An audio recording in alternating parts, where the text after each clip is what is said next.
A very good evening to all brothers and sisters in the Dhamma. So today is the 18th November 2021. It's a Thursday class. We will be continuing our sharing from this book, The Essence of Infinite Meaning, Teachings from the Adapted Verse of the Sutra of Infinite Meaning. We are at page 484. Okay, as usual. We'll be having our half an hour of awareness-based meditation first.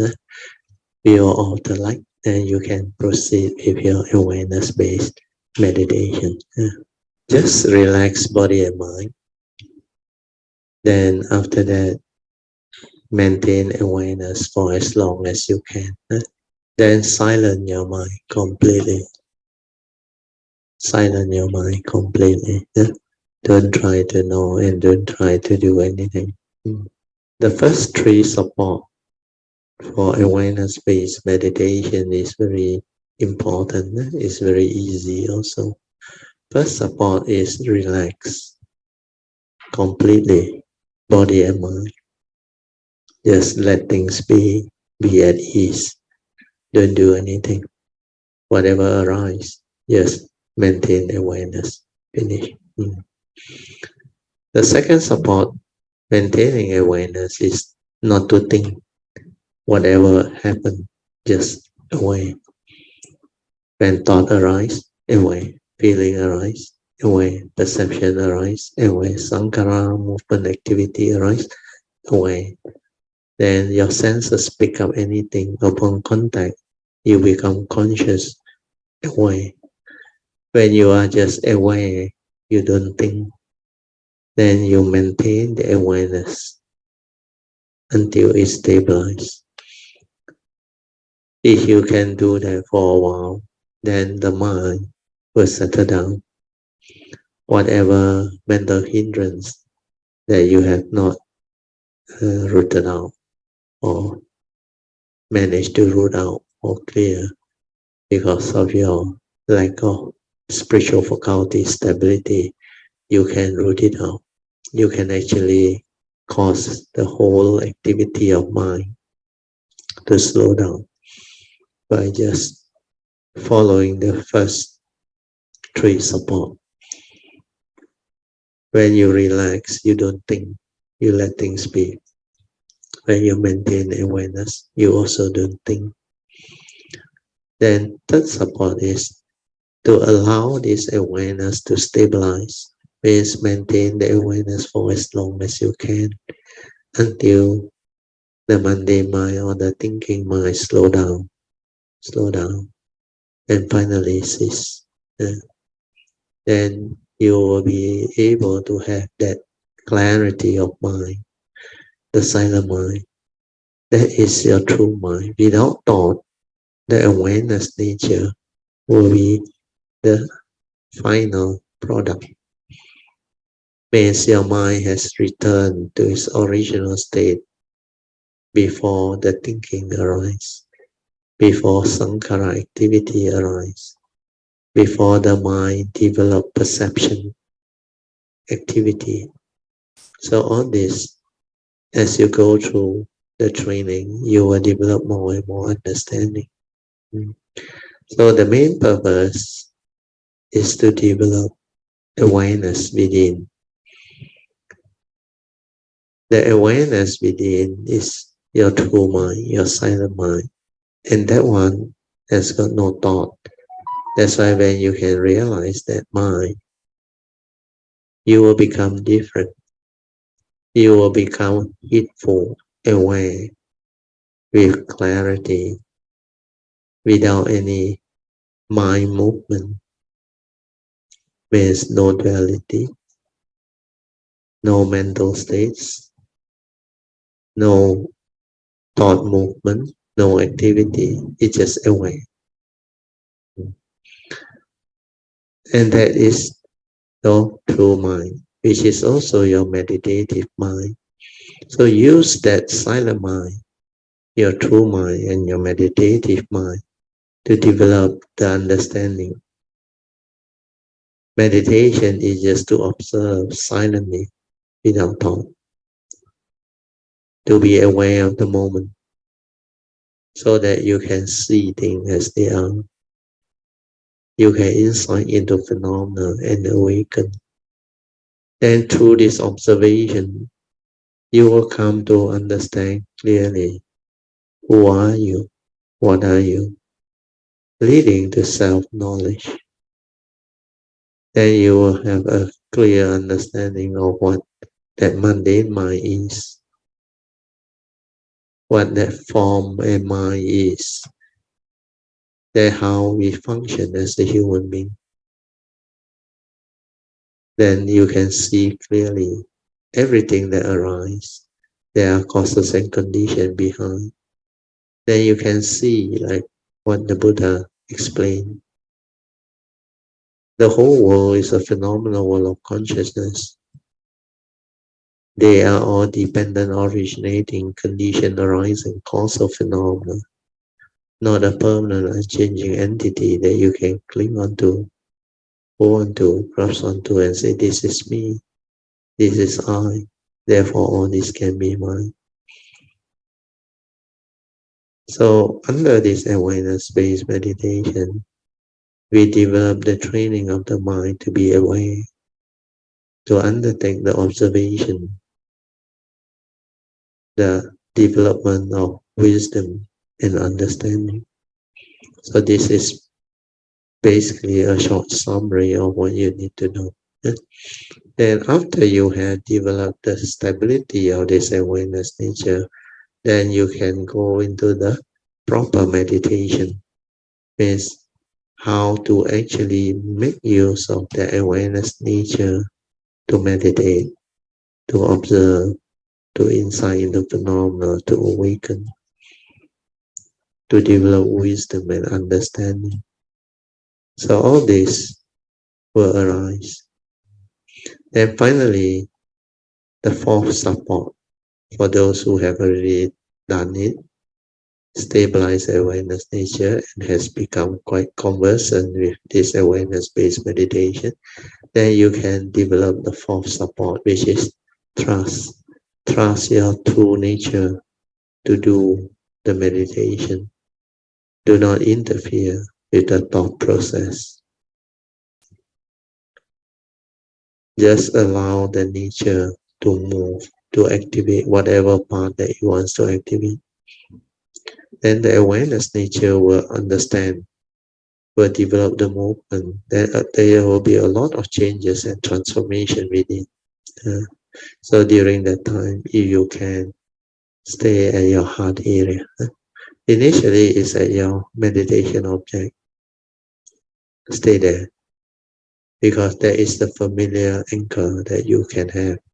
Then when you stay there, because of your awareness, the silence within that you have developed, your mind will become very, very fine, very still and very quiet.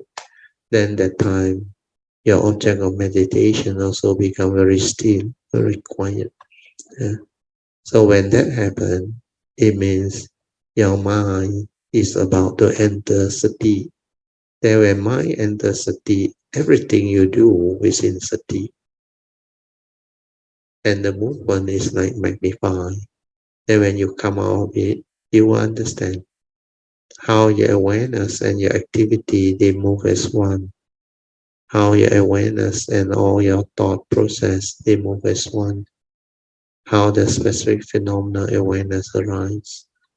How the spacious awareness without a center arises. Everything you will come to understand. So this is the beauty of awareness-based meditation. And through this, you will develop wisdom,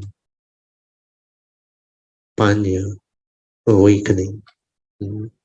Then delusion can be rooted out. Wrong view can be rooted out. Then you become different. You will become more and more heedful, less and less heedless. Your mind will transform. Your mind will have clarity, tranquility, stillness. It's just aware. It doesn't have to think. Thought is only required when you need to think or when you need to understand certain thing, do certain thing, contemplate or reflect or share. So all this understanding will come. So I will read from the last paragraph. If sentient beings are ill, we can give them a medicine. If we can use the right principles to guide sentient beings towards the path of truth, then their ailment of ignorance can be gradually treated. Our loving kindness can enfold all sentient beings. Our grace can nurture them. The Buddha established teachings in the world in the hope that all sentient beings can eliminate affliction and live in peace with each other. Therefore, he always protects sentient beings out of great love and guide them to walk the right path without going astray.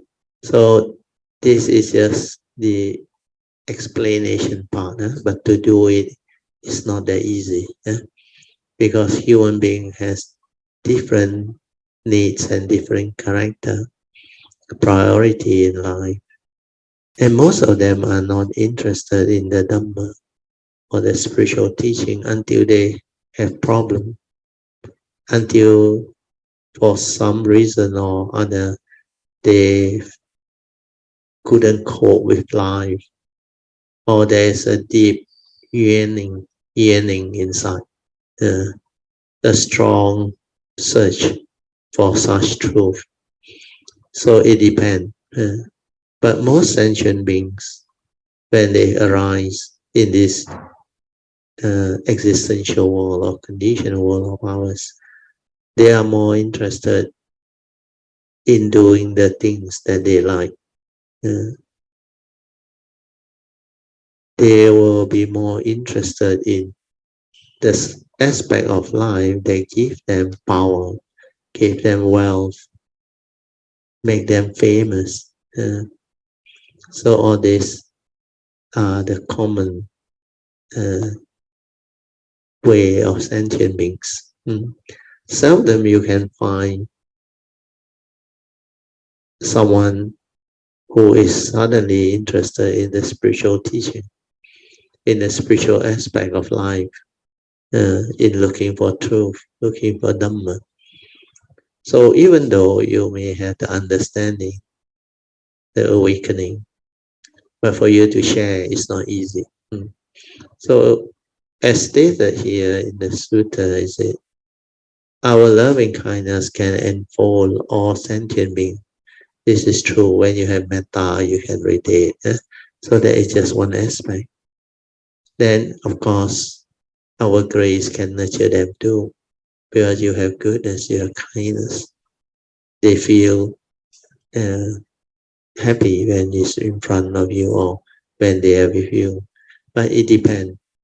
If they are of the type that are after their craving and desire, if you are cultivator, a spiritual practitioner, they may not be interested in around you or to see you also. So all this depend. Although it's mentioned, our grace can nurture them. These are for people who needs, who already have problems or situation in life that they need to overcome. Then the Buddha established teachings in the world in the hope that all sentient beings can eliminate affliction and live in peace with each other. So although this is the main motive, the prime intent, but then not everybody understand that they have affliction. Not everybody understand that peace can be realized. So all this depend on the individual. Most of them, they have their own needs, their own desire, their own craving. So when it comes to living life, they really can be very, very different. Mm. So although we may have these teachings very well established, very well tested, and very practical, but not all sentient beings are interested. Because to them, these are very boring things. They are more interested in the one that can attract their craving, their desire, especially young people. They are more interested in materialistic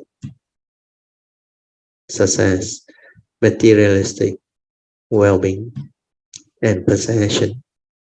So a lot of them strive for financial success, career success, for wealth, for fame and honesty.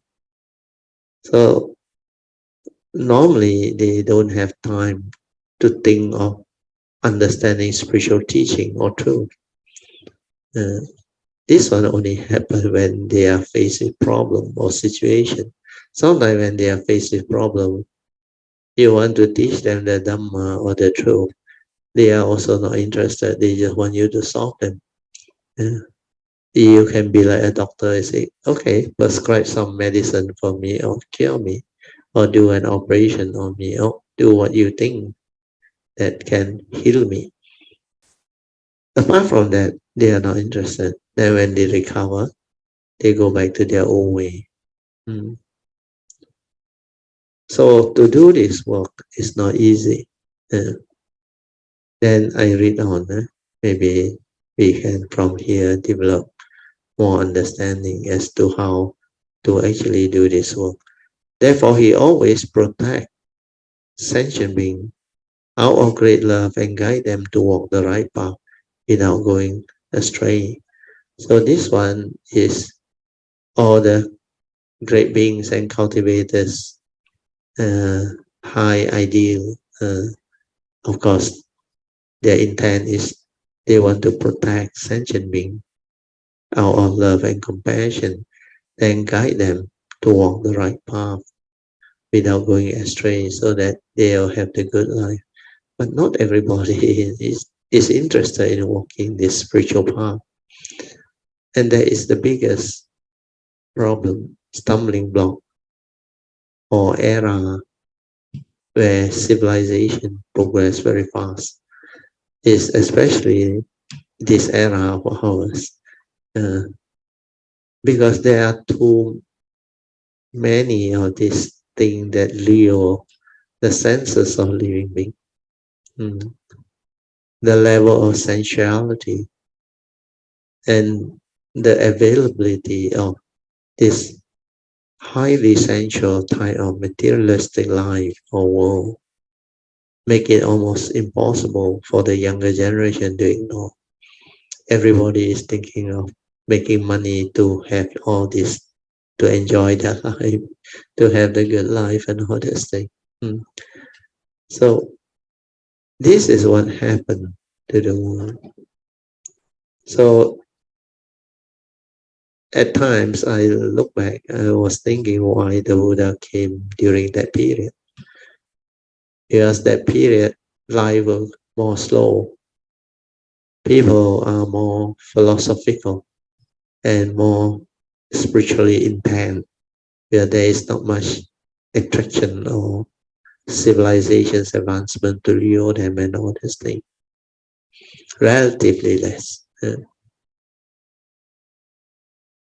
But then the challenge is when you are able to come during this period and yet you can do your work, play your role, play your part as a bodhisattva, fulfilling your vows and your whatever aspiration. All these are possible, not impossible, but it needs a lot of understanding. And the best way to do it is to accord and flow and let causes and conditions arise. Let your nature take its course. Let those that have affinity with your nature come to you. So all this, it will propagate itself, that it will actually spread out, like the understanding goes. From one, it can spread out into many, and this many again spread out to a lot more. In a similar way, it's like our COVID-19 pandemic, how it spread. From one, the ratio is about 3. Then 3 become 9. Then from there, it's all by the power of 3, not double or triple. Keep on expanding. So all this is what will happen. But spiritual understanding is slightly different, because it's not like COVID-19, very easy to pass on. If spiritual understanding can be passed on like COVID-19, then the whole world will be enlightened. So no need to do anything, just let it spread. But it's different. That's why it's not the case with spiritual teaching. Enlightenment is, of course, a totally different aspect of life. But not many people are interested in spiritual life, leading to so-called enlightenment. Of course, a lot of people is curious about enlightenment. They want to know what is enlightenment. Curiosity doesn't mean they have the interest. You ask them to sacrifice their life, cultivate, develop the understanding and awakening. They say no time. So all this, I'll read on this path of truth. As long as everyone is willing to continuously give their love and pave a smooth path together, we will gradually be seen ascending to the ground of Dhamma cloud.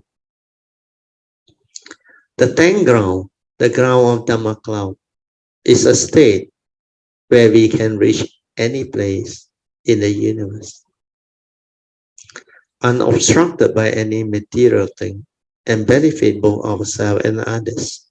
The principles and teachings of Jingsi are inherently tranquil and still, clear, pure, and undefiled.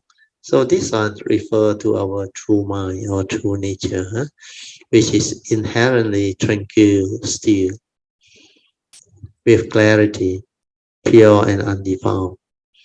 The principles of Jingsi are the Buddha Dhamma. Why do we continuously or continually teach the Dhamma? Have we grown in wisdom from listening to the Dhamma every day? Actually, the Dhamma itself is inherently tranquil and still. This is the true Dhamma. It is because we have affliction that we must rely on things like chanting the Buddha's name to calm our mind. That is one method. What about sitting in meditation? We can meditate to eliminate our delusion and purify our mind. So the principle and the Dhamma have always been tranquil and still. Once we return to our pure and undefiled nature, we will be in a tranquil and still state. Thus, we will attain Jingsi, or the state of clarity and stillness. So Jing is stillness, Si is clarity. So here, I think the author is trying to explain that when people who don't have the clear understanding, they will depend on certain skillful means to develop the understanding. It's just like what she mentioned. It is because sentient beings have afflictions. that they must rely on things like chanting the Buddha's name to calm their mind. Mm. That is to use that skillful means. They say one method. Then they ask, what about sitting in meditation? If you don't know how to sit, you're wasting your time. That part they didn't mention, but it is very clear. So sitting alone without understanding can never give rise to progress. No amount of sitting can make you enlighten or awaken you. It's not how you sit, it's the understanding of meditation. Meditation can be any posture. Sitting is one of the posture. So all this understanding are very important. Then of course she mentioned we can meditate to eliminate our delusion and purify our mind.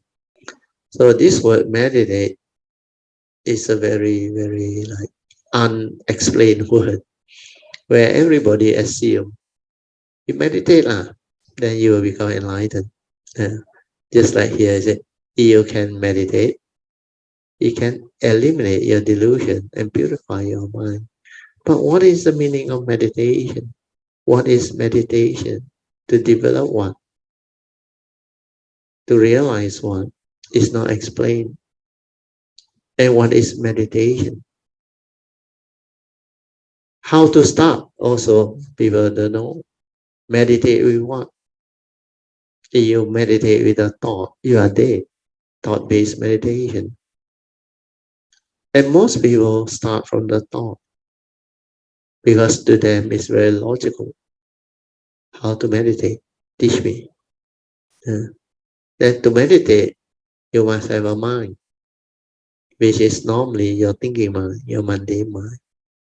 Then they will give you instructions to meditate, or methods and technique, or chanting, or whatever skillful means to meditate. But that is not meditation. Those are a series of instructions to do things. They never define what is meditation. To meditate is to realize the true mind. You cannot realize the true mind. You cannot start. You cannot meditate. Because meditation has to be done with understanding. Like Huining say, the first hallmark to meditate is to realize no thought, wu nian. When you are without thought, you are just aware. You are with your true mind. And that is the understanding. So to meditate is to silence everything, to be aware so that you can use the awareness or your silent mind or your true mind to observe, to insight into phenomena, to develop understanding. So all this, if it's not understood, people go astray.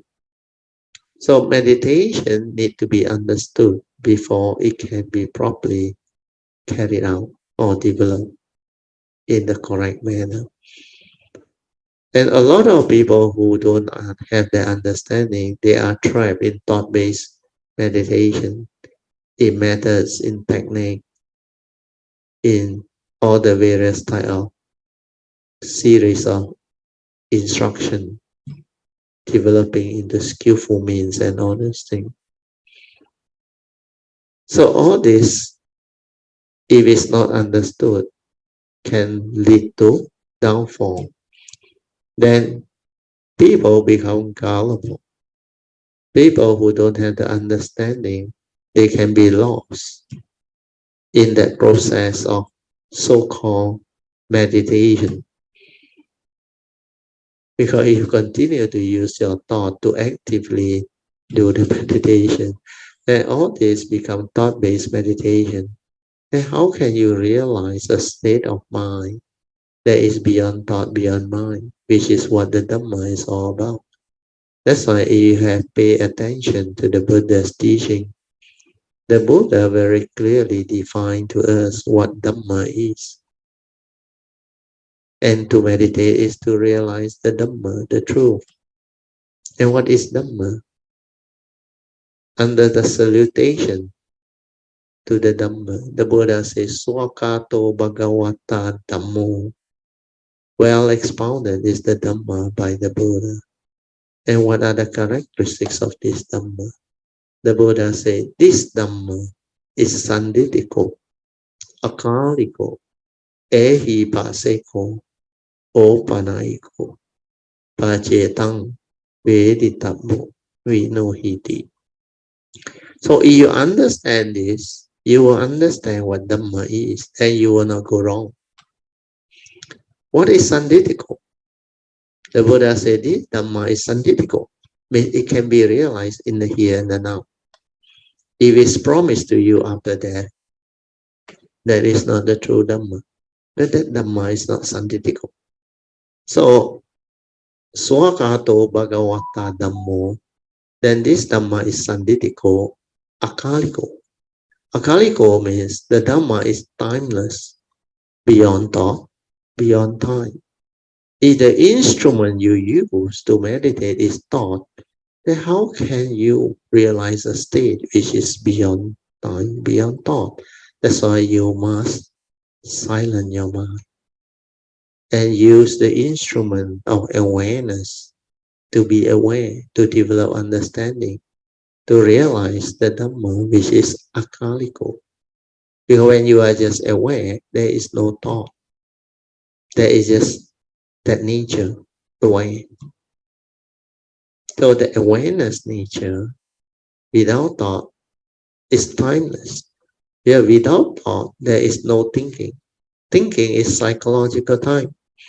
So when you don't think, that is your true mind. You are in the timeless. You are in the unconditioned.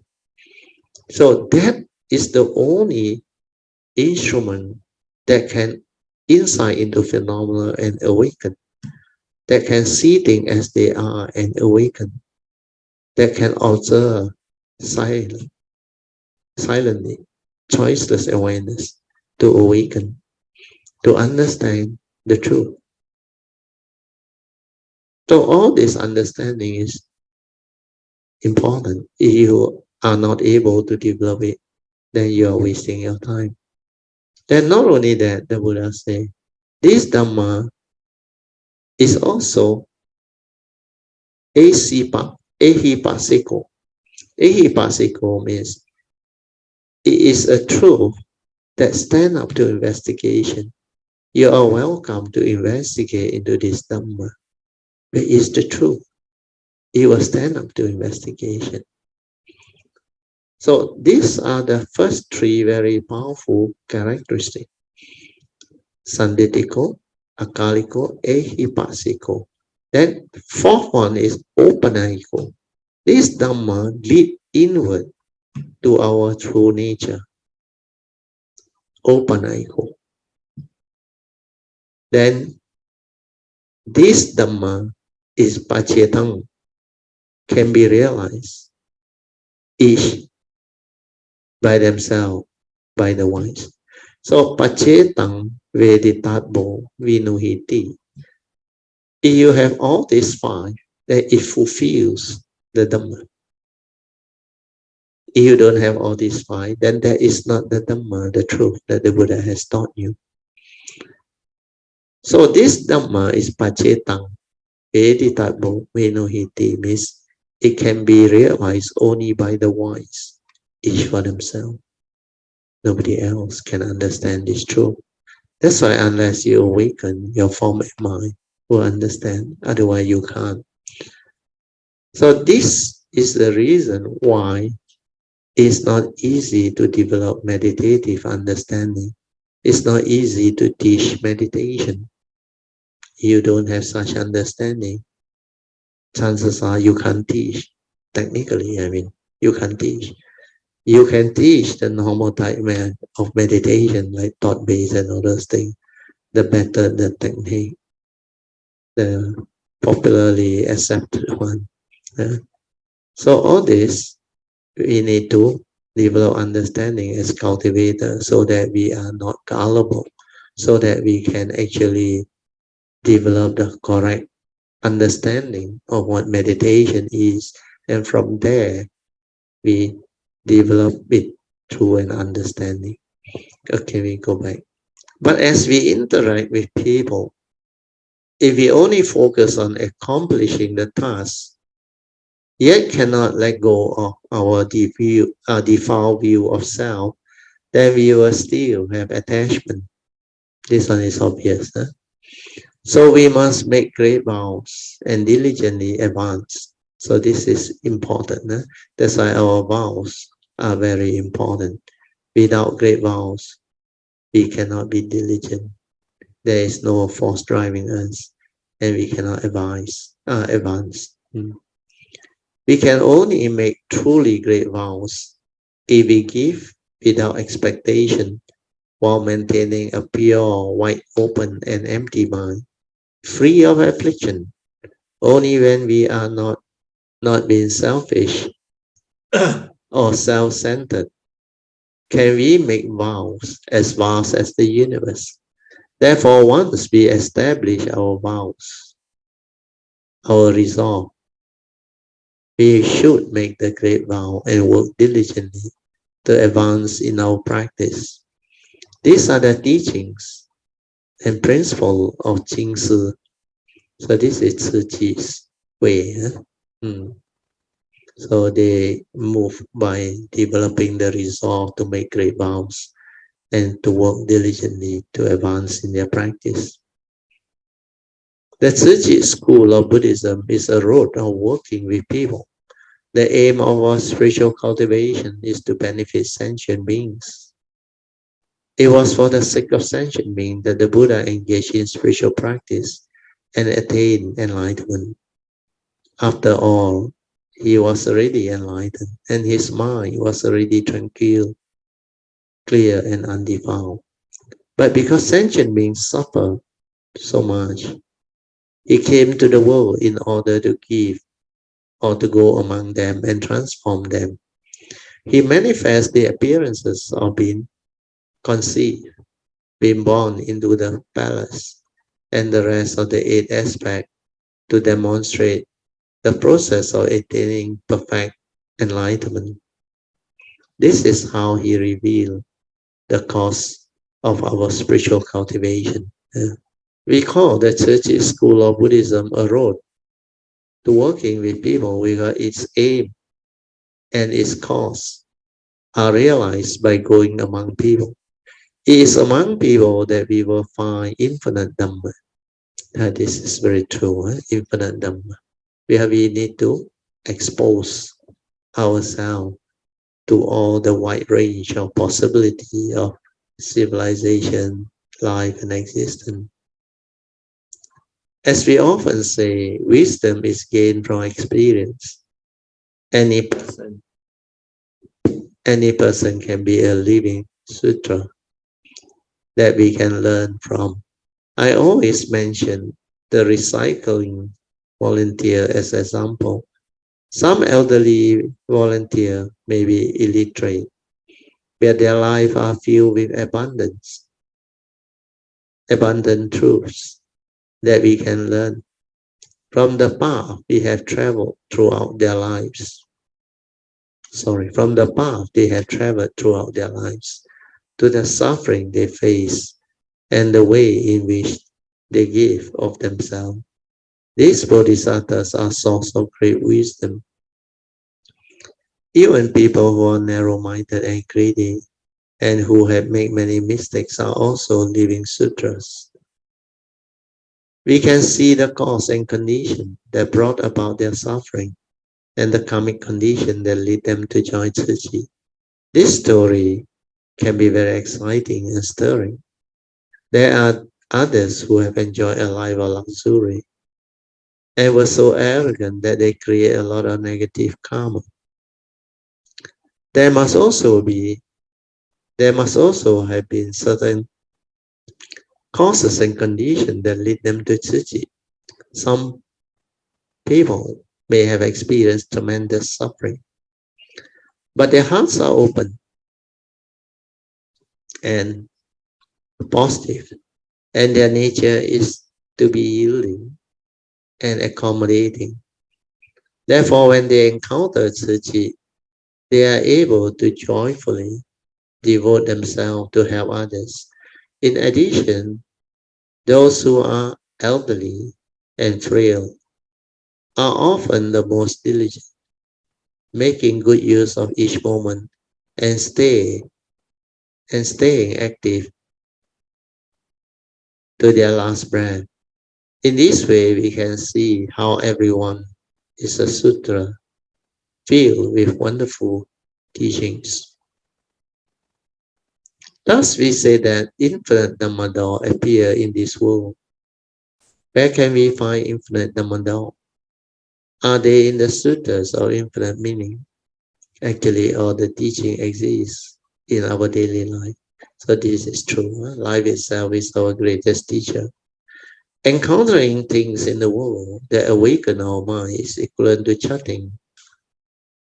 chanting the Sutra of Infinite Meaning.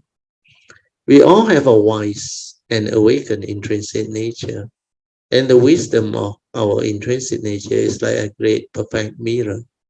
If we can realize this principle, the great perfect mirror wisdom in our mind will be clear and without distortion or obstruction.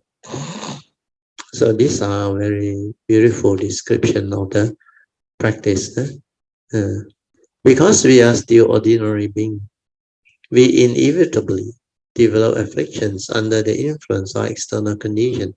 But if we remain steadfast in our spiritual aspiration and keep the mirror of our mind clear, we can use perfect mirror wisdom to clearly illuminate the appearances of all sentient beings in the universe, adapt the teaching according to their capacity, and thus provide great benefit to them.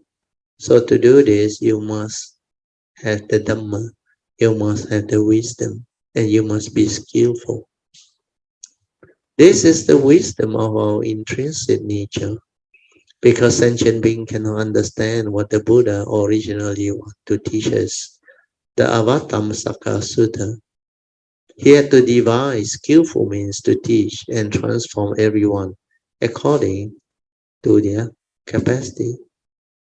These skills, or these skillful means, include principle of both true emptiness and wondrous existence, to teach us not to be attached to either existence or emptiness. So this is very true. We need to understand both aspects, the condition and the unconditioned. That's why true emptiness and wondrous existence. True emptiness means the unconditioned Dhamma. Wondrous existence means the conditioned Dhamma. So that you are not attached to both the conditioned and unconditioned Dhamma, existence or emptiness. We need to harmoniously integrate true emptiness and wondrous existence. This is very true. That's why I say, I always emphasize we have to know both the Dhamma of the unconditioned and the conditioned Dhamma. Then we will have great perfect mirror wisdom, which is the wisdom of our intrinsic nature. With great loving kindness, great compassion, and infinite meanings, our minds are as tranquil and clear as crystal. So this is true. With the wisdom of the infinite meaning, the great loving kindness and compassion, our mind is definitely tranquil and clear. There is clarity, there is tranquility. We remain unwavering and give rise to sincere intention. We must spread this teaching throughout the world. So this is a very important message. Even as we engage in spiritual practice to train our mind, we often give rise to ignorance and become indolent. So these are for people who have not stabilized their understanding. Since we want to be spiritual practitioners, we must motivate ourselves and emulate the saints and sages. We must resolve to learn how to completely eliminate the affliction and defilements of our mind and return to our original pure nature. That's why to return to our original pure nature is to realize our true mind, our true nature. Then our sixth sense organ will no longer fluctuate in response of the sixth sense object, means the phenomenal world of consciousness. The external form will have no more power over us. Indeed, in all of our thoughts and all of our actions, we must think good thoughts, make good vows, and take good care of our mind, and the place where we engage in spiritual cultivation. Therefore, we must diligently practice the four infinite mind and the six paramita so that we can succeed in our spiritual practice. In our spiritual cultivation, we must make use of the worldly matter we encounter to train our body and mind. Only by going among people can we witness all the matters of the world. The Buddha Dhamma is inseparable from the working of the world. This is very true. We can only realize the truth of the Buddha Dhamma through experiencing worldly matter. So in the Tzu school, we must go among people. Infinite Dhammador appear in this world. On the surface, it seems like we are working to benefit other people. But on a deeper level, the people and matter we encounter are also helping us to cultivate our own body and mind. When we resolve to walk the Bodhisattva path and give rise to great loving kindness and great compassion, we will come to understand that all principles are included in the Sutra of Infinite Meaning. This is very true, because walking the Bodhisattva path will enable us to give rise to great loving kindness and great compassion. Then, when you have great loving kindness and great compassion, and when you do this work, you will come to understand all the principles that are shared in the Sutra of Infinite Meaning. The chapter on virtue gives us guidance for internal cultivation and external practice in order to perfect our virtue. This is very true, where this refers to virtue of great beings, not ordinary beings. The chapter on expounding the Dhamma motivates us to unceasingly spread the Dhamma as we advance in our spiritual cultivation. Expounding pure Dhamma with a clear and awakened mind is how we benefit ourselves, while expounding the Dhamma to sentient beings is how we benefit others. Finally, the chapter on the 10 merits describes the merits we attain through spiritual cultivation. So all the three chapters of the Sutra of Infinite Meaning, Wu Liang Yi Jing, they are very beautiful and very complete and needed for all walking the path of the Bodhisattvas. I hope that everyone can engage in spiritual practice with great loving kindness, great compassion, and infinite meaning, and at the same time be as tranquil and clear as crystal. This means to have minds that are completely undefiled. Furthermore, we must remain unwavering and give rise to sincere intent or intention. Let us always express respect and gratitude to each other and firmly sustain our spiritual aspiration. I often say we work together while remaining clear and pure, like a crystal sphere. The forest of Bohi trees from the same root, flourishes from the same root. Volunteers harmoniously cultivate the field of blessings and deeply plant the roots of wisdom on the Bodhisattva path.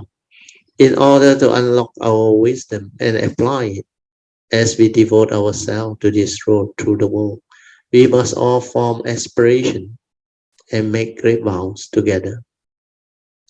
Although we will face countless sentient beings with endless afflictions, our mind should remain as clear and tranquil as crystal. Our heart should be filled with great loving kindness and compassion, and we must diligently practice in this spiritual training ground of infinite meaning. Our selfless great love and care for sentient beings should remain unwavering every day, and we should always give rise to sincere intention to help all sentient beings in the world with determination, form of great loving kindness and compassion. We give unconditionally, without regard to religion, ethnicity, or nationality, and without any desire for gain or recognition. We witness the truth of suffering that the Buddha taught, and from this, we further understand and experience all of the principles of life. We vow to universally spread the teachings of infinite meaning throughout this world that we live on or in. That is the Saha world. In this way, everybody will have the opportunity to develop wisdom. We all have the same intrinsic nature as the Buddha. We all have this pure wisdom. But because we have been blind by layers of ignorance, we cannot see our path in life clearly. If we can contemplate in a state of stillness and tranquility and return to our pure intrinsic nature, we can manifest our intrinsic wisdom, which like a great perfect mirror, clearly reflect everything in the world. Then won't every principle in the universe manifest before us? From this shortened version of the teaching, the adapted verse of the Sutra of Infinite Meanings, we can deeply penetrate the principle of the entire Sutta and more deeply comprehend the spirits of the Lotus Sutta. We sometimes talk about how a single thought can reach anywhere in the universe. This means that if the mirror wisdom of our mind is perfect and unobstructed, in a single thought, we can clearly penetrate the principle of all realms of the universe. By grasping one truth, we comprehend all truth.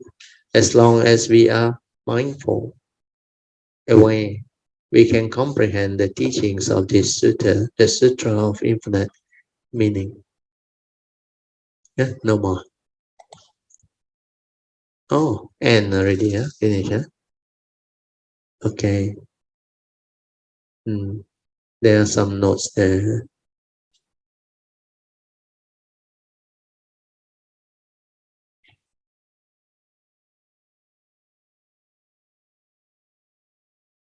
Oh, never mind. You go back and read yourself. Huh? There are some notes there. I think quite a number of them. 61. Okay. Okay, good. So exactly almost 9:40. Huh? So we can end this Sutra of Infinite Meaning. So the next one will be the Lotus Sutta, Miao Fa Lin Hua Cik. Oh, that one is very long, a lot of chapters. That one we are lucky. We are how last time managed to get the, I think Master Xuan Hua's digital copy. I think he downloaded into the Maikayamita about 1 year ago. So we may have to get it from Jinha or dig it out. So that our next sharing, we can use it next week. Okay, so we will now open up for meditation reporting. Yeah. Good evening, Brother Teo. Yes.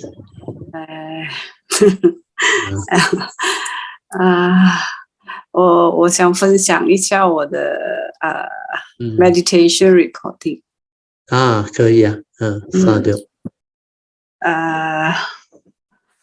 在星期二的早上，OK， 当我起来的时候，我起来的时候就我有一个习惯，就是摸一下我的电话，看多少点嘛。所以我就看6:03，然后我就OK， 我又回去又躺着 meditate。Then after that，他就很那个呼吸就慢慢越来就越slow。Yeah, slow and subtle. Then after that，然后就那个想想那个 movement of 那个 heart 那边呢，对，就越来越好像 undercurrent 这样，越来越小，越来越慢，对，越来越慢。然后 after that 我就没有那个movement 了。对after that 我就觉得我进入一个很深的一个 silent， 这样很 deep 很 deep 的 silent， 跟平时的是不一样的，就不一样的，很 deep。Then after that 一下子，然后我出来就竟然6:50了。哇！感觉是一下子罢了。对，读一如好像一阵子罢了，but 已经在里面 almost 40 minutes or 40 minutes already。它是一个境界or 一个 stage where you go in and realize this very very deep state of what we call silent, or when the mind has become so refined, quiet and still. That's why after you realize the awareness nature, that is just the beginning. Then there are many layers within where you can continue to go in. Like what you went through is very good. Initially at the heart area, the pounding starting time, like last time, the first time people realize that it's like very loud, it's pounding. Then as you continue to relax and silent, it will slow down. Then as you stabilize it over a long period of cultivation, then off and on, you will be able to like reach the state where you and some of the Kayamita manage to go in very fast. The mind settle down and the heart area or the vibration, everything become very quiet, very faint, very slow, like very still, and very quiet. And finally, there is no more. It's like you can't feel anything, like no more heartbeat, nothing. But actually, there is still, but it's very fine. It's beyond your ability at that time to perceive it. Then the mind will go into another phase which you described just now. It is like very, very deep silence, very, very deep stillness. So this is the realization of the more refined aspect of the nature. Then when this one goes in, sometimes it's like completely blank, nothing inside there. Then after you come out, to you it's like maybe 5-10 minutes. But sometimes you'll be very surprised, like your case is about 40 to 45 minutes. There was one incident I remember. I went in. When I came out, it's already 3-4 hours. To me, it's maximum half an hour, where it's just like a short meditation. But when you come out, it's like they call it what they call that state where time doesn't exist. It's like the timeless, because there is nothing, no activity, nothing. Then more important thing is sometimes it can go into the cessation. But you have to continue to allow it to be more and more quiet and more refined. That's why I say the awareness nature, you must have the ability, like what you went through is very good, to allow it to settle down and become very quiet and very still, and let the stillness continue to go in. Then after this, you will be able to experience a lot more other things which are deeper and more exciting. Then after that, when you come out, if you are mindful and aware, then you will know more. Apart from like you check the clock, that is already 6:45. When you are aware that mind state doesn't come back to the conscious state so fast, it takes a while. It takes a while. Then you follow the awareness out. Then from there, you follow and continue to observe and see how that mundane mind come back, how the thinking mind come back to you, and how you arise. So all this are part and parcel of the cultivation and the practice that you can go through. 然后出来的时候，你有 observe 到什么吗？出来的时候，他就是他自己慢慢这样出来。I mean，我 straight away 就看时间了啦。没有，我出来我就then 我就 aware 到then after that 我就看下几点，我要去做我的普家了。对，你的普家你要 routine 的，religious routine。Okay, that is good. 因为这是第一次 I think you went into this state.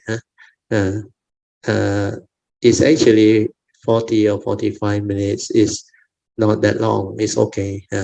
So 下次 if it happen again, let it go in for longer period also. Now you can delay or whatever puja or routine, religious routine.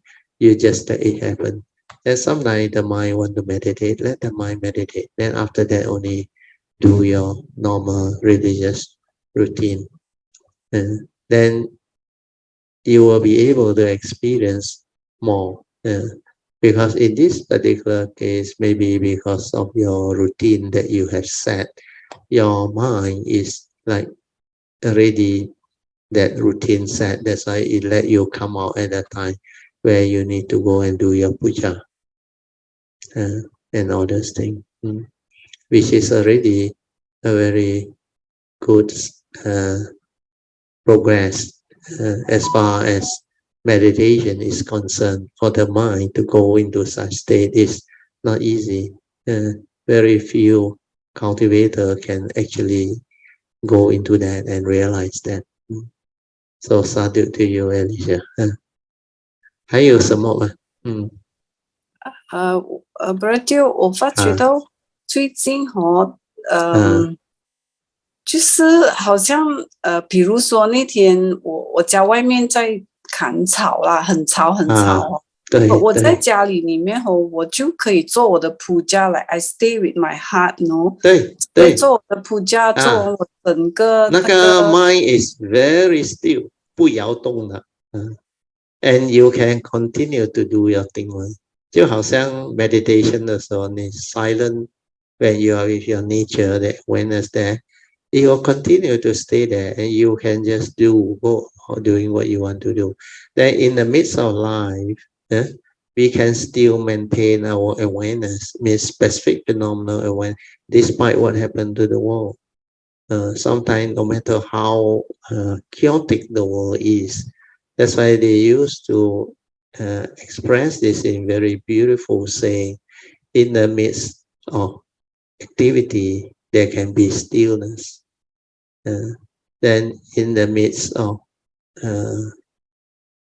they call there's another type activity. One is there can be in the midst of activity there can be silence, means while the outside world means in existence a lot of activity, but inside your heart there is silence, there is no movement at all. Then the other one is in the midst of sound and vibration, there can be stillness. So all these are possible. Then, like you said, you experience your internal, which is your true mind, your silent mind, your awareness. Your awareness can be vivid. Then it does not subject itself to any external disturbance. This external condition has got no power over your internal activity or your internal nature, the awareness nature. And that is what they call heedful living. clarity. The mind is very stable. It's very what we call established. With not only there is samadhi, there is also tranquility, stillness, and at the same time, that mind has upekkha, equanimity, means wisdom behind.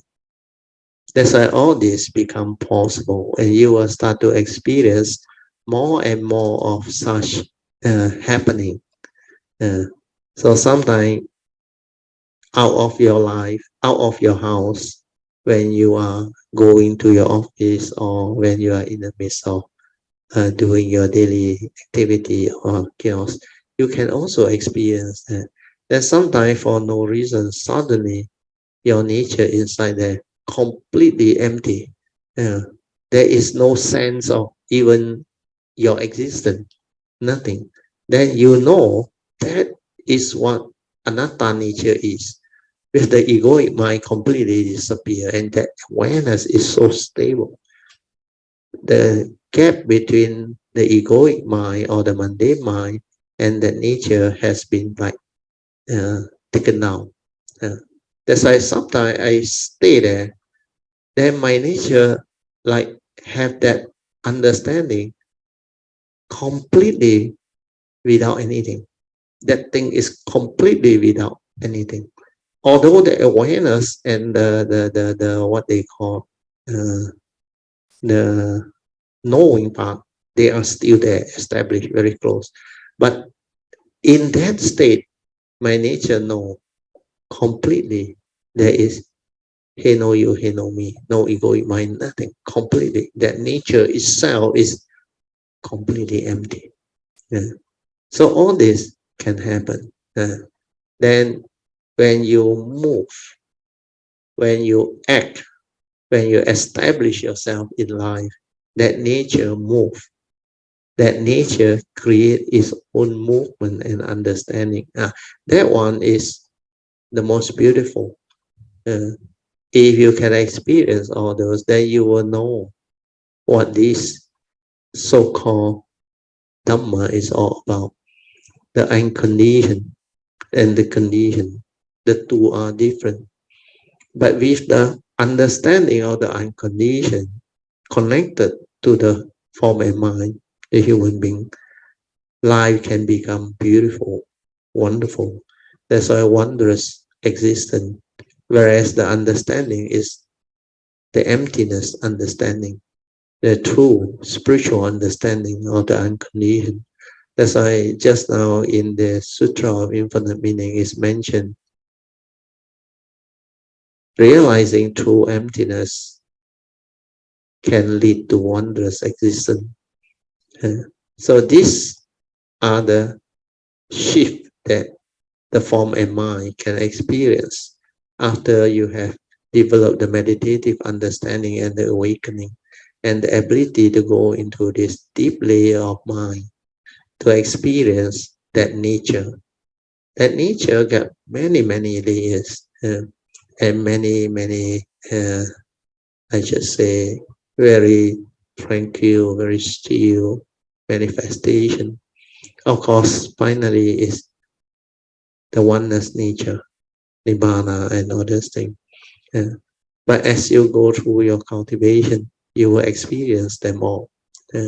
So all this can be very beautiful. 很好啊，So 这是第一次还是已经 happen 过几次了？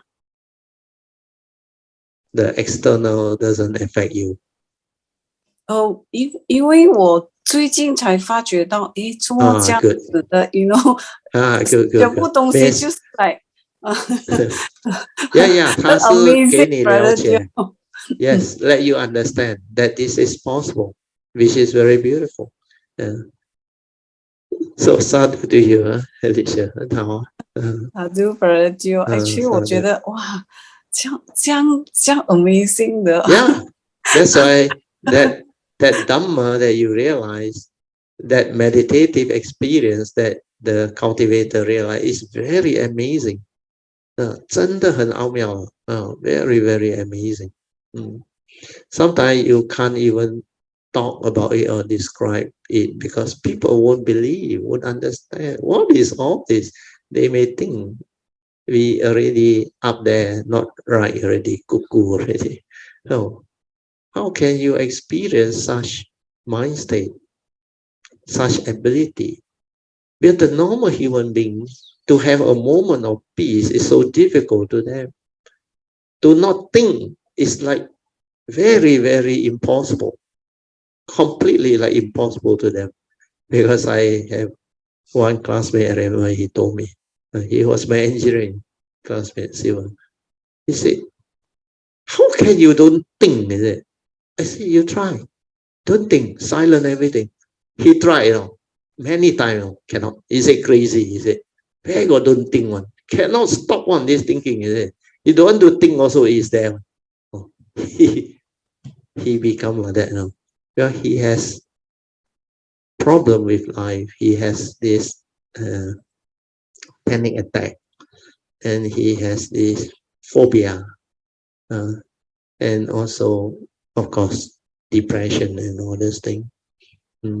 So all this are the condition of a mundane mind or a Putujana who doesn't understand life and don't have the Dhamma.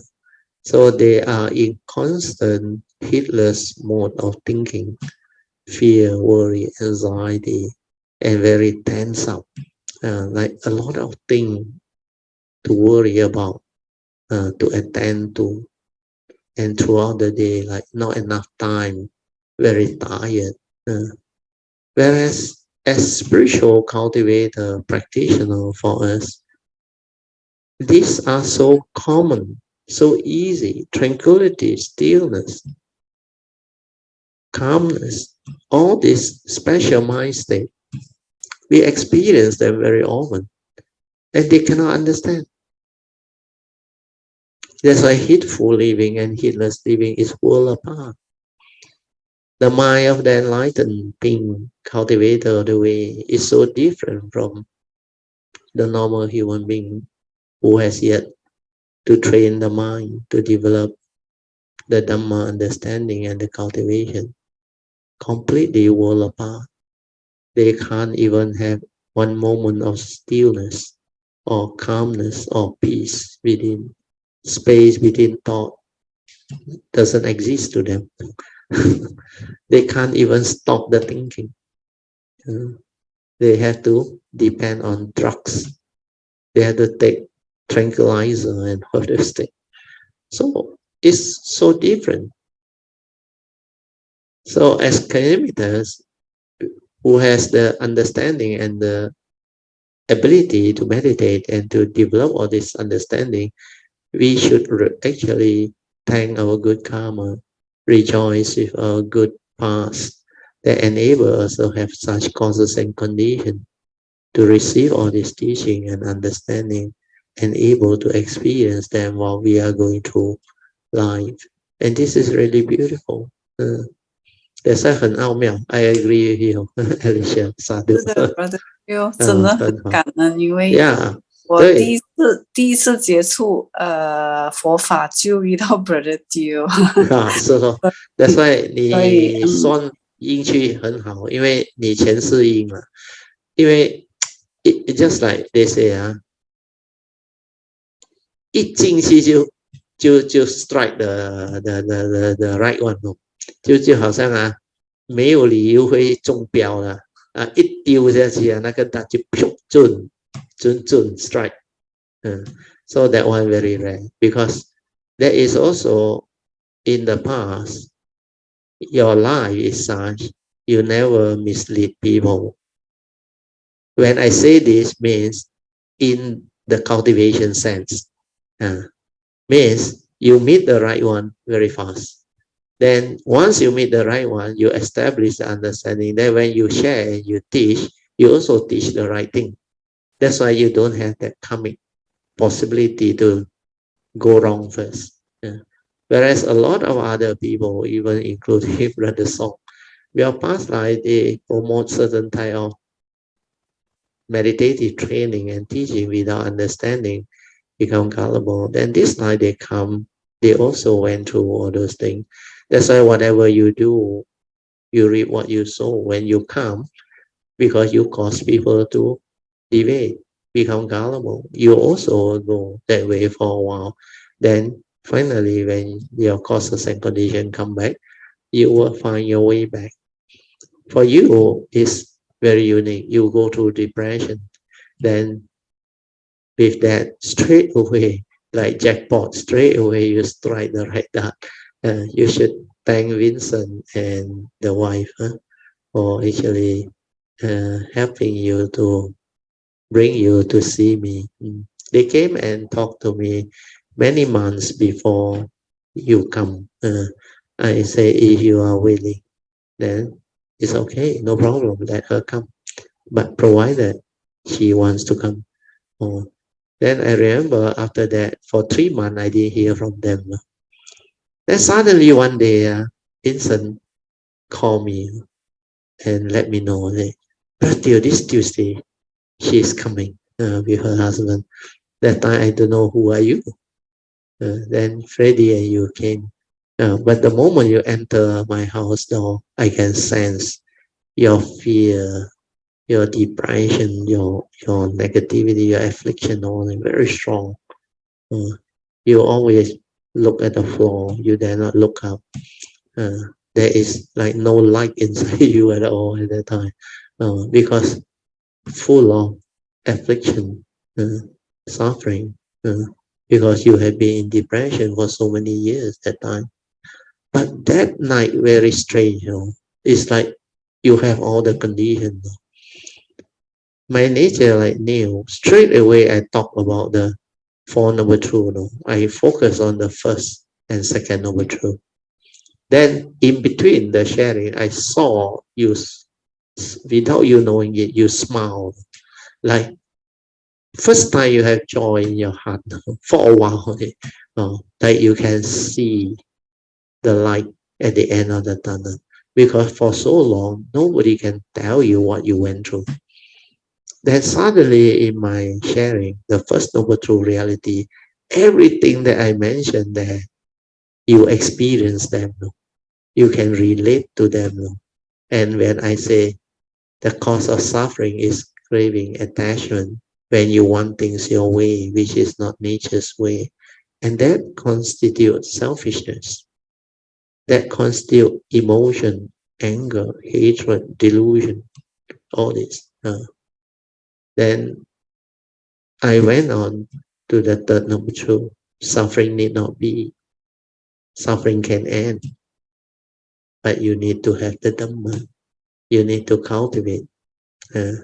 So this delusion, wrong view, craving, which is an attachment, can be severe, can be rooted out, can be reversed. So when you don't want things your way, you don't hold on to things, you won't grasp onto things. When you have the understanding that all this is caused by Sakaya Ditti, the egoic self, then all this lead to the three evil roots, the roots of all evil that make a person evil, lead to coming downfall. Then when the understanding comes, you can reverse all this. You can root out the evil roots. That's why you cultivate the three wholesome root, means non-greed, non-selfishness, non-delusion, non-emotional. You develop right view, right understanding to reverse all this.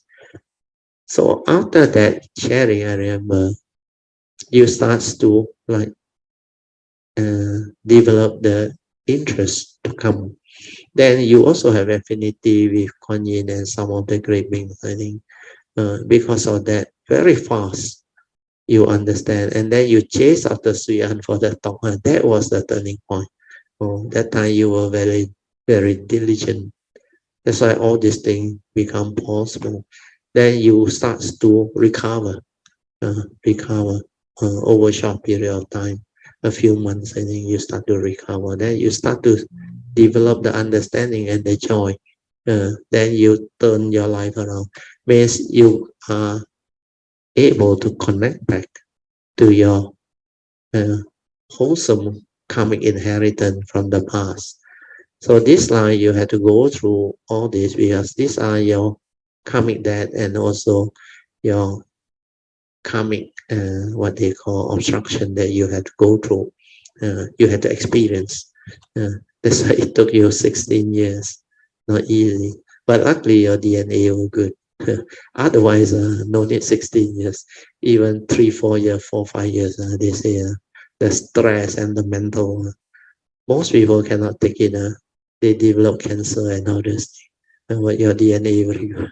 That's why you're able to go through all this and yet nothing really bad happened except for your ulcer, remember, your gastric and all those things. Then later on, all this starts to clear. Then even the psychiatry, the medication that they give you, or you start to have the ability to initially reduce them, then finally completely off. You don't need them anymore. Well, it's a mental thing. It's the understanding that free you, not all the tranquilizing medication, the drugs and all those things. So this is a very beautiful example of how Dhamma can really heal a person who is in depression, who has affliction, to awaken, to develop the understanding of Dhamma practice, cultivation, and life. And people can see, for your kids, really true, very wonderful. Well, after that, your friend from Philippines, Macau, and even your husband, your husband's siblings, or your family side also, they can see. Your friends, your classmates, they can see you change. Even Elsie's sister can see. You remember? You told me. Oh, so beautiful. Oh, you become suddenly from that depressive, sad, and miserable state, become so cheerful, so happy, so joyful, and your character, personality completely changed for the better. And you were able to actually gain back your life and become so useful. Like you said, you not only can help Freddie in the business and all those things, you can also look after their traveling, their whatever trip overseas. And last time you never thought you can organize them, but you came to realize after you develop the meditative training, the understanding, the mindfulness, and others, you can become so mindful and aware, and you become so efficient. You can organize all these trips, and you was very surprised how you can do all those things. And these trips are not normal trip. It's normally about your family members, of course, and your husband's side. I think like our Hokkaido trip, which you organize also, you invited me and my wife to join you. Those type of trips are not easy to organize. It's almost about 10 to 14 days, then everything, all the itinerary, you plan yourself. And we fly there ourselves. And you do the internet booking, everything. The hotel, everything. We don't go to agent. That is the amazing part. And you have so much joy. And every time you organize those trips, you say, you were able to do it so well. That's why they trusted you. And every time you organize, they are happy to come. So all this become possible. It's because of your Dhamma, the transformation that happened.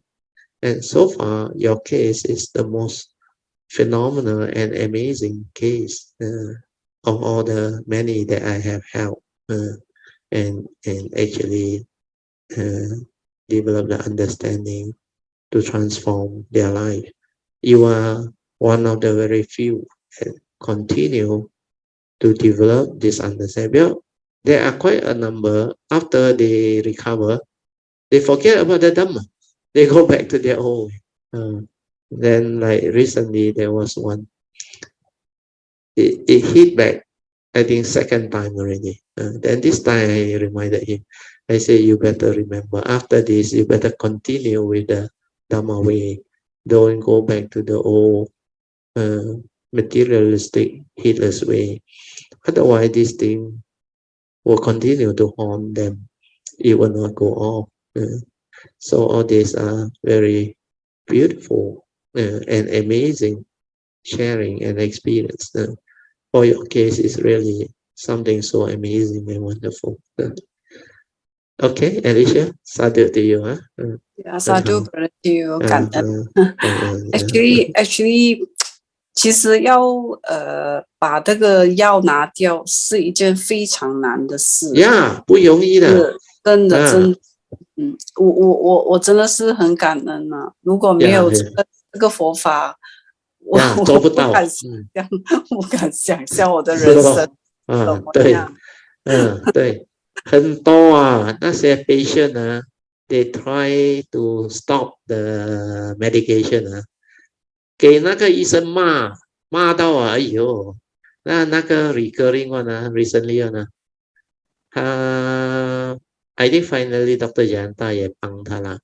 Then Dr. Yanta 也跟他讲啊，他们这种 drug 啊，你要很 careful because it costs them a lot of it's like a drug and make them actually dependent and become like very miserable. Like you don't take you like want to die. So miserable was it. Cannot sleep and all those things and so stressed out. Then finally he came to understand. Then with my advice and Dr. Yanta's advice, he slowly tried to do away. But initially he didn't know how to do because his mind was not stable yet, not strong. Then after he tried to stop the medication drug, don't know what happened. I think there was fear again. Then it triggered off and make him worse. Then he went back to the doctor and told the doctor. Then the doctor asked him, what happened? Then asked him, did you take the medication? He went and tell the doctor he tried not to take. Kena blasted by the doctor like left and right for nothing. He said, this one you must take for life. How can you don't take? But now he's okay already. He recovered already. Yes, finally, after the whole radiotherapy, chemotherapy over, and Dr. Janta also helped him to make sure the complement the treatment. Then with my advice on the Dhamma side, he recovered. And now he is very different way. So I say, you take your time slowly, the medication slowly. You're stable already when you understand already, then only you slowly reduce your medication dosage, and finally when you are ready, you can just give it up. Not a problem. I say many people have done it. Even Gumo also can do it. I say, why can't you? And of course, I told him about Alicia too. I say, Alicia, 16 years old can come out. Yours is nothing, only 5 years. So all these are possible. That's why the Dhamma really can benefit a lot of people and create a lot of wonderful, amazing, changing life experience. Yeah, very good. Sadhu. Bradley, 我有一个别人，我只是几个月前的啦，我只是要跟 Bradley 讲一下罢了。可以。有一天，我的家我每天都听到那个 Sutra 的念经的。对。Okay， 有一天我起来，我 on the way 我走去厕所的时候，我只是听到那个 Sutra 的声音是一个 vibration 罢了。对。我 perceive 不到它的那个字啊，就是说，对，听不出来，就是听不出来。对，不用听啊，那个 vibration itself 就可以了。你 let the vibration go in， then 你会了解很多东西的。A lot of things is not about the meaning of the chanting or what, it's the vibration. that need to go in. That is also like you experience. Because when you can go through that type of experience, means your mind is different now. Your mind is completely not the same as the normal people's mundane mind. It's the cultivator's mind that have the ability to be aware of this vibration or the chanting, the so-called more chanting that come in, even as you walk to your toilet or washroom. You can actually be aware. Then you know it's different now. Like you mentioned, the words are not there, but just that thing. And all these are possible transformation that will happen to a cultivator. 很好啊，对不？其实我这些 experience 哦 unknowingly，这样奇怪的，他自己会现出来的啊，他自己现出来，That's why 很 amazing 的，I was like， 这样奇怪 ，like 不是就以前讲，什么see from your heart and then everything from your heart. Listen from your heart. Feel from your heart. Everything is from your heart. 我的感觉就是这样子。你可以 go to that stage already. It's no more from your brain already. That's why it's a different type of cultivation. That's why to do this, your nature there, you must be able to stabilize it until very stable.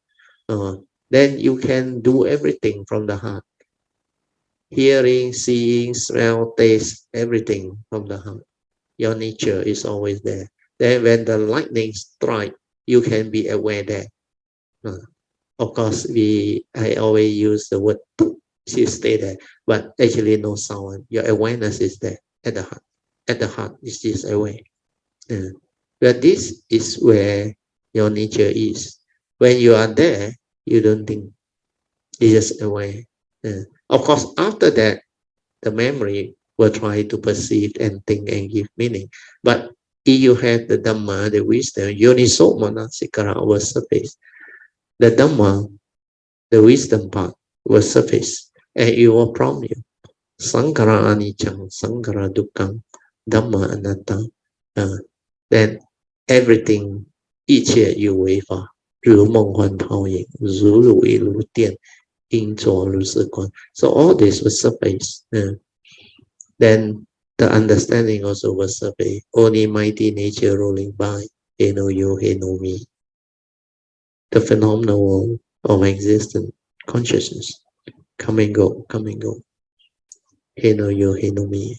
No mark, nothing. So all this combination of Dhamma understanding will continue to support your wisdom. It will continue to unfold until you become very clear. That's why whatever happens, nothing can disturb you anymore. Where you know the form and mind is not you. This form and mind is karmically conditioned vehicle and tool for you to come. That one become very clear. Then you do not fear that.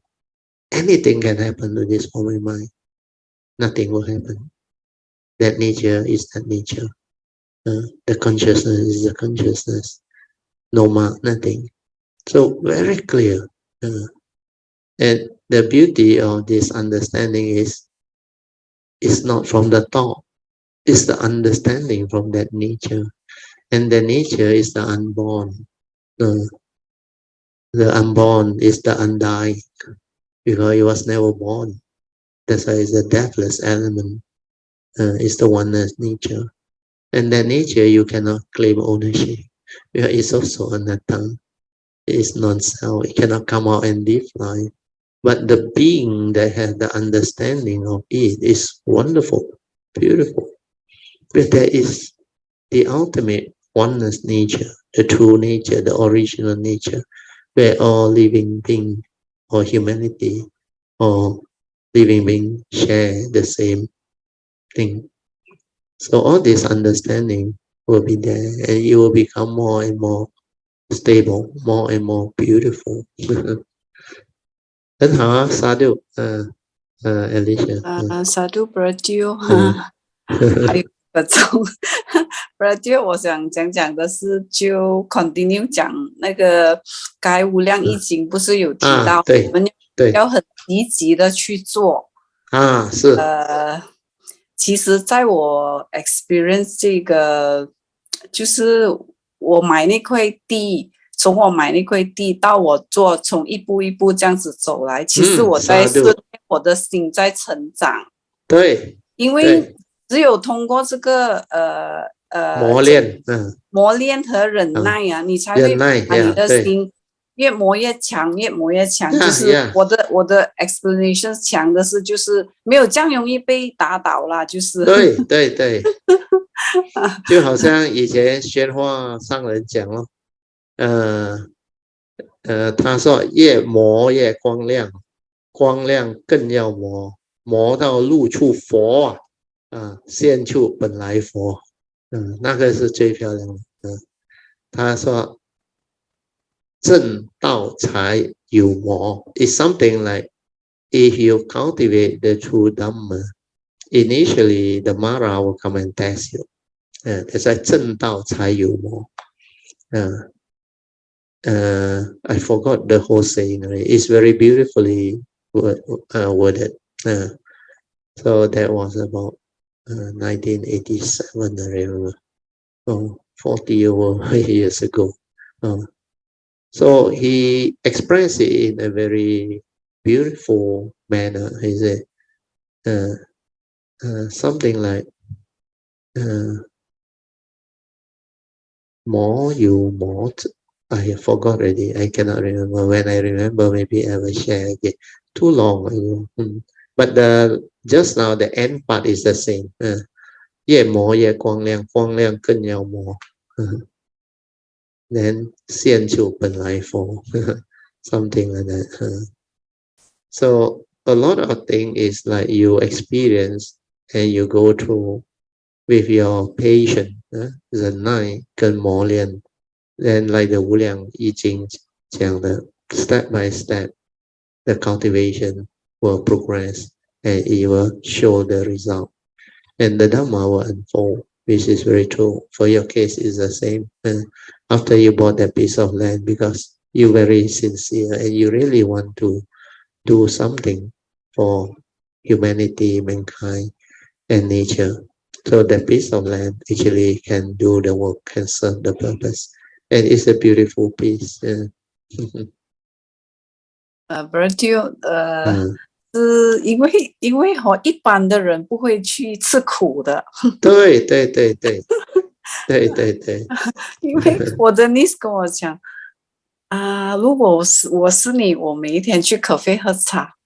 我听你讲，他讲他们要享受啊。对，他说我听你讲，我都累了。他们不了解修行嘛，修行的境界不一样的，修行的境界真的不一样的。When you are in the cultivation phase, it's really different. There is so much joy and understanding, and nothing can compare. The worldly, mundane type of like good life is actually nothing. But please don't get me wrong. If you have the means, you can afford it. Once a while, you want to pamper yourself to have a nice coffee, go. Nobody stop you. That is your privilege. But don't get attached. Don't indulge. Don't get hooked into it. And every time wants to go that way. No. Cultivation is the main area of activity. That's why life itself is the Dhamma. Everything in life, there is Dhamma. So when you have that, then you can do anything in life.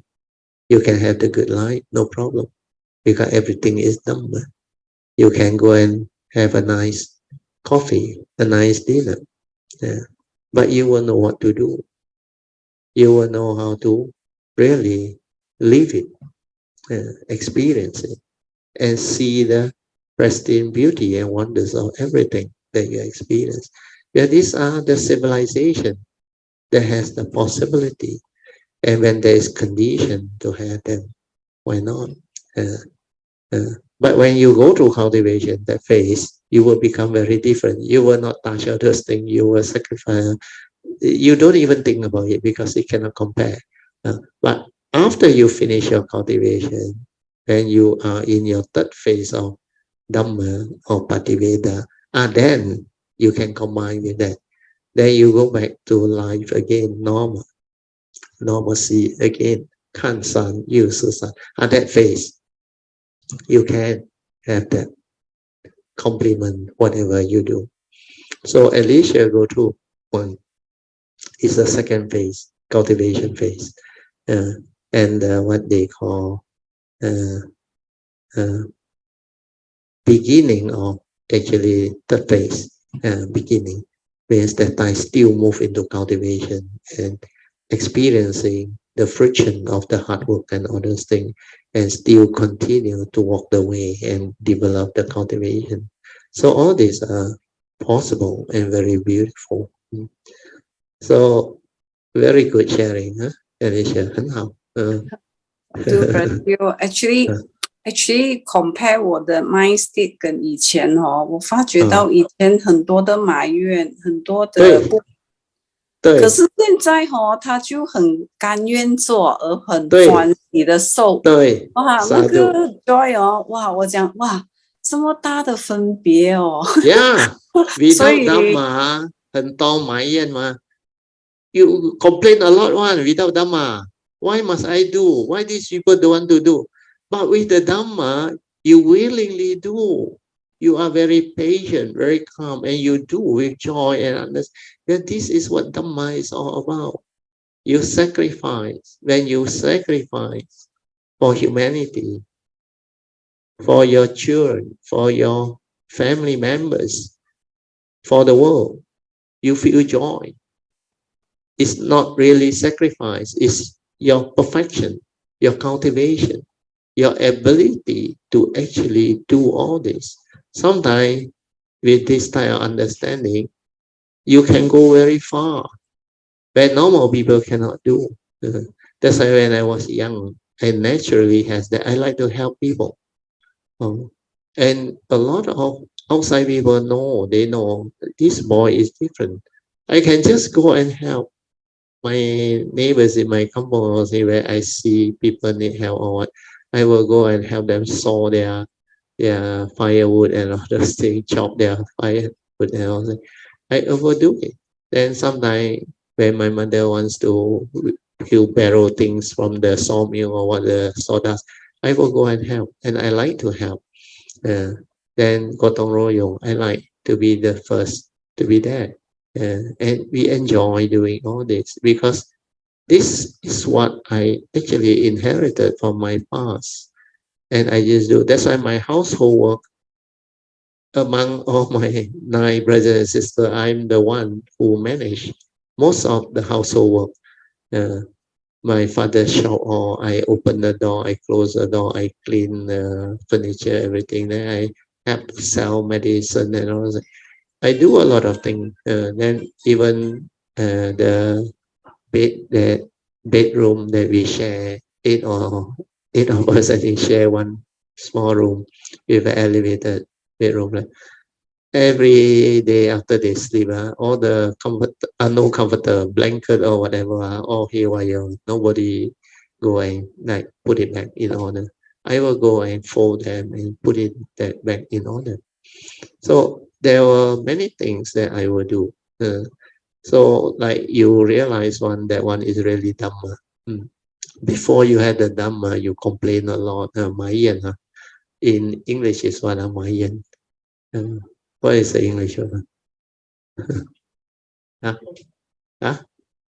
Complain. Yeah, complain is quite near, but the meaning is deeper. Like inside very unhappy. You don't like to do. But then when you have the Dhamma, like you experience, you willingly do and do with joy and understanding and benefited from it. 真的, Sadhu, wow, very good sharing, Alicia. Sadhu, brother Teo. 我要感恩 Brother all this while 一步一步的改我和所有的凯尔米达的分析，还有就是感恩金浩，和所有的凯尔米达，总之我很感恩世上的万物啦，人事物我都很感恩，因为每一个就因为他们才能够把我训练成这样。对，感恩大家，感恩萨杜，阿弥陀佛，阿弥陀佛。Let us rejoice. Sadhu, sadhu, sadhu. Oh, very good sharing today by Alicia.